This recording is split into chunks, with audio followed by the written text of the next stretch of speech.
Thanks for making the Locked On Ole Miss podcast your first listen every day. We're free and available wherever you get your podcast, including YouTube. We're part of the Locked On Podcast Network, your team every day. Hello, I'm Stephen Willis, and this is the Locked On Ole Miss podcast, and I'm here with Daylan Flowers, and we're going to do our weekly thing talking about Ole Miss sports in general. How you doing, Daylan? Doing fantastic, man. Everything is going pretty well. Hey, before we get started, any update on the podcast? I know with the weather and everything, tell me what's going on. I'm actually going to be posting the guest announcement today. So expecting that very soon today. And, episode 1 will be dropping Sunday. And we're back and forth with them, man. I actually had been doing a little bit of recording before I got back to Oxford because I didn't know how my weather kind of delayed me will match things. So I've actually been doing some recording for about a week and a half now.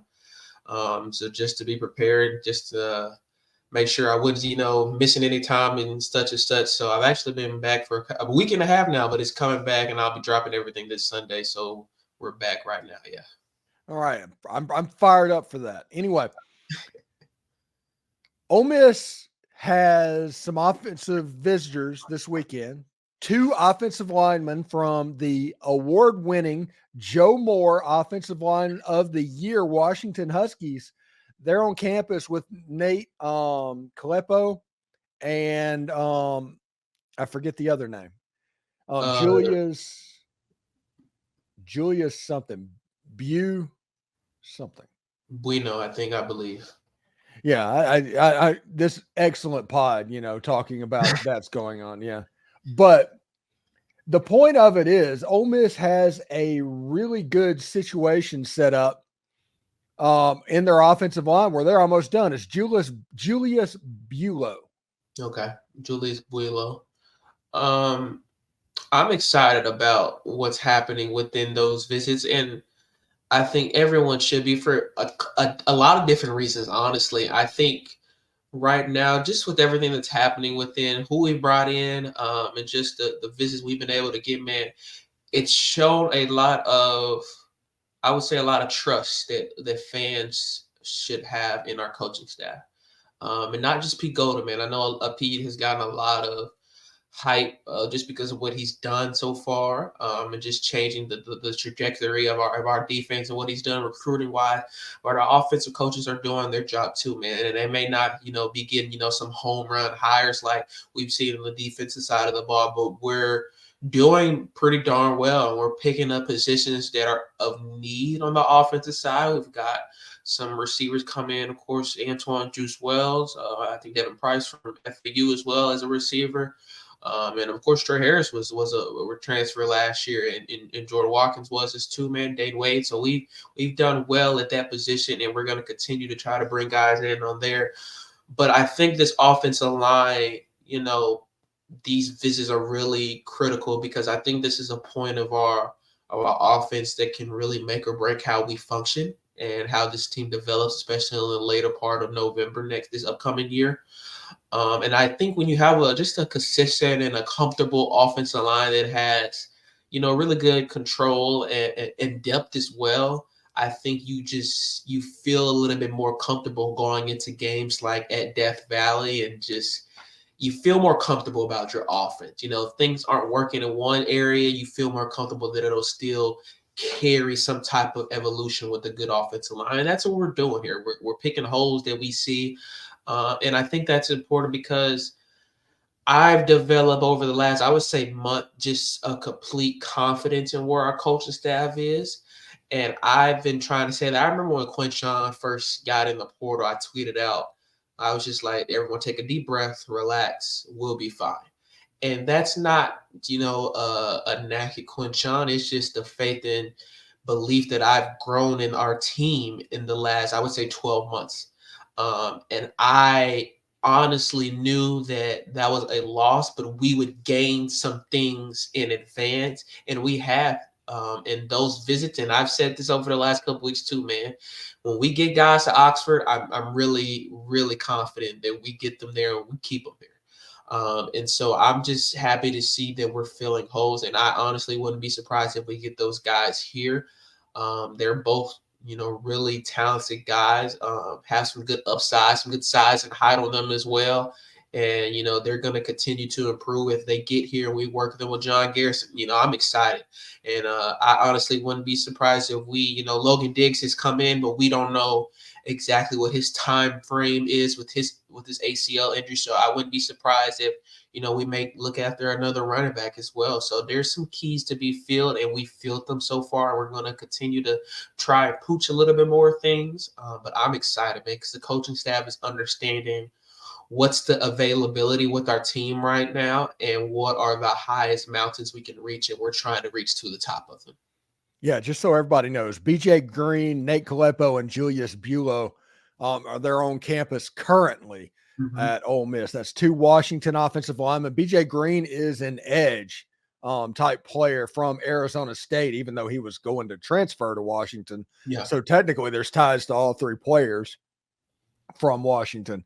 I like BJ Green. I think he has a chance to, honestly, this isn't even sour grapes or anything, but I like him.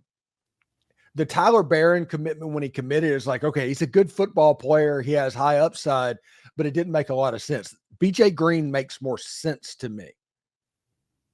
Yeah, and I honestly, he has a good size too. I think he's like 6'1", 6'2", 270, 275. He's a really good frame guy, especially on that edge.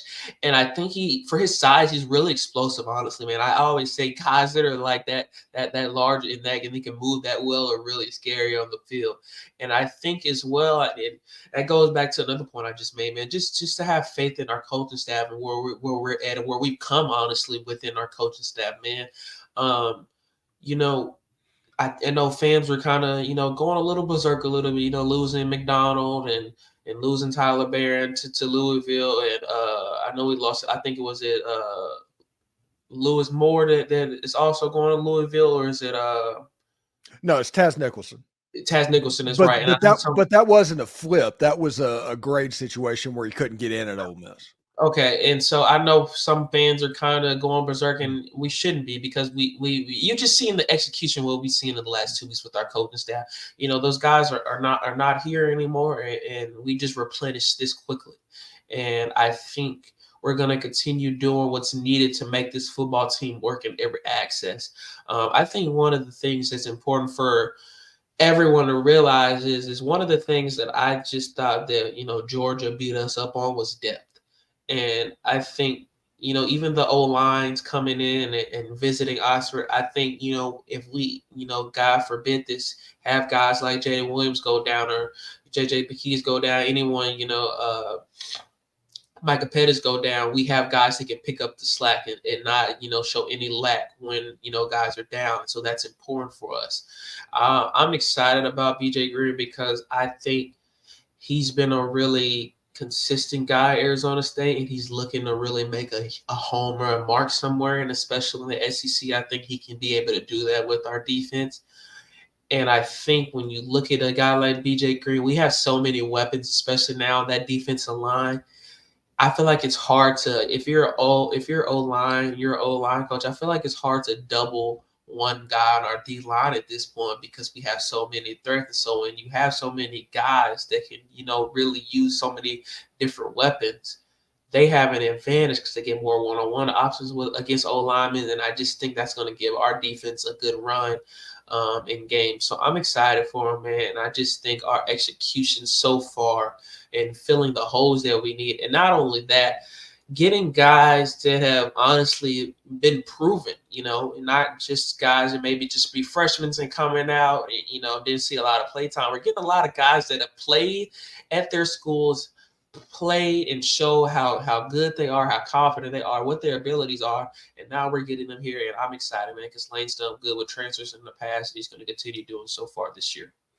Yeah, and once the drop ed date passes, which I'm assuming is around February 3rd at this point, whenever that happens, you move on to about 10 minutes left in the fourth quarter because there's a whole nother window. So if you're not exactly where you want to be, it's still not a finished product. Yeah, and I don't think we're done, man. Like I said, we might go get another running back. I think we might try to go get another cornerback as well, man. I think there's still some things to tick off our list in terms of the transfer portal. I think this has given us the ability to allow our young guys that are coming in as high school freshman recruits to be a little bit more comfortable with the system after year one as well, but also gauge the field to see how things work within our program. So I'm excited, man, and I think we still have some things to check off the list. And to change the subject just a little bit, the first losing streak in the Chris Beard era happened. They lost at LSU and at Auburn. They have a home game in a couple of nights against the Arkansas Razorbacks, who's struggling themselves. Mm-hmm. That's an important game. That's an important game that Ole Miss kind of needs to have, because how do they get right? I mean, I'm trying to figure out how Ole Miss gets right in conference play, because it's going to get harder, because there's a stretch coming up that'll have like Kentucky and Alabama and Auburn in it. I think it's a factor of things. I would say, number one, let's not lose our minds yet.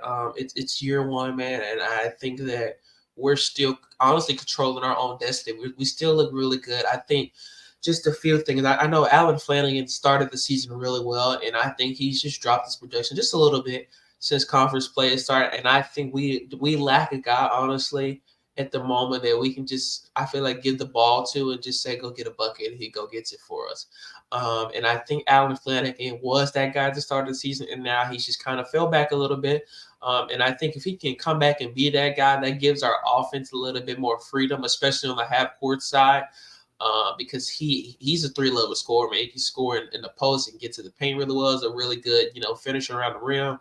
His mid-range improved this year at the start of the season, and he can shoot the ball if he needs to, man. And I think that gives us an ability just to be more comfortable in our half-court offense as well.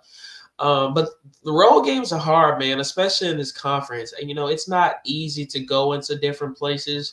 And I say that no matter what the team's record is, man, it's never easy in this conference to go into a road arena and pull out a win, man.